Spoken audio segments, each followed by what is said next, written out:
మంచి ఉద్దేశంతో వాళ్ళ ప్రకాశం జిల్లా అద్దంకి బంగ్లా రోడ్డులో ఉన్న పురాతన గ్రంథాలయాన్ని జిల్లా గ్రంథాలయ సంస్థ చైర్మన్ ముప్పవరపు సుచిత్ర వీరయ్య చౌదరి సందర్శించారు. గ్రంథాలయంలోని పుస్తకాలను పరిశీలించి ఆమె సంతృప్తి వ్యక్తం చేశారు. ఈ సందర్భంగా గ్రంథాలయ అభివృద్ధికి సంబంధించి నూతన భవన నిర్మాణానికి ఇప్పటికే 30 లక్షలు నిధులు మంజూరైనట్లు తెలిపారు. మరిన్ని నిధులు తీసుకువచ్చేందుకు మంత్రి గొట్టిపాటి రవికుమార్ కృషి చేస్తున్నారని పేర్కొన్నారు. ఈ కార్యక్రమంలో వసుంధరాదేవి, జ్యోతి చంద్రమౌళి, గ్రంథాలయ ఉద్యమకారుడు మన్నం త్రిమూర్తులు తదితరులు పాల్గొన్నారు. ఈరోజు అద్దంకిలో ఉన్న గ్రంథాలయాన్ని విజిట్ చేయడం జరిగింది.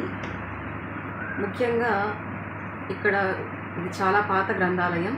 మరి ఇప్పుడే తెలిసింది ప్రకాశం పంతులు గారు కూడా ఈ గ్రంథాలయంలో మిన్నదరానిపాలెం నుంచి వచ్చి ఇక్కడ గ్రంథాలయంలో చదువుకునేవారని తెలిసింది. ఆల్రెడీ గొట్టిపాటి రవికుమార్ గారి ప్రోద్బలంతో ఇక్కడ ఒక సైట్ కూడా వేరే వాళ్ళు సైట్ గవర్నమెంట్ ఎన్ఎస్పి కాలనీలో సైట్ ఇచ్చారు. ఓకే, గవర్నమెంట్ సైటే మనకు లైబ్రరీకి అలాట్ చేయడం జరిగింది. ఆల్రెడీ దానికోసము సిఎస్ఆర్ ఫండ్స్ కలెక్ట్ చేస్తున్నారు. అలాగే ప్రభుత్వం ద్వారా కూడా ఒక 30 లక్షల అమౌంట్ అయితే శాంక్షన్ అయింది. త్వరలో అక్కడ బిల్డింగ్ కూడా కన్స్ట్రక్షన్ స్టార్ట్ చేస్తారు. సో ఒకసారి ఇవంతా చెక్ చేసుకోవాలని చెప్పే ఉద్దేశంతో ఇక్కడ రావడం జరిగింది.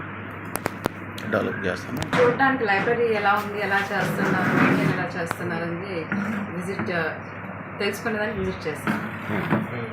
అలాగే సమ్మర్ క్లాసెస్ కోసమని కంప్లీట్గా క్లోజ్ చేస్తున్నారని తెలిసింది. క్లోజ్ చేయకుండా మేడం గారు అట్టా చెప్పారు. ఓకే అమ్మా, అంటే ఇంతకు ముందు సంగతి కాదు. ఈరోజు అద్దంకిలో ఉన్న గ్రంథాలయాన్ని విజిట్ చేయడం జరిగింది. ముఖ్యంగా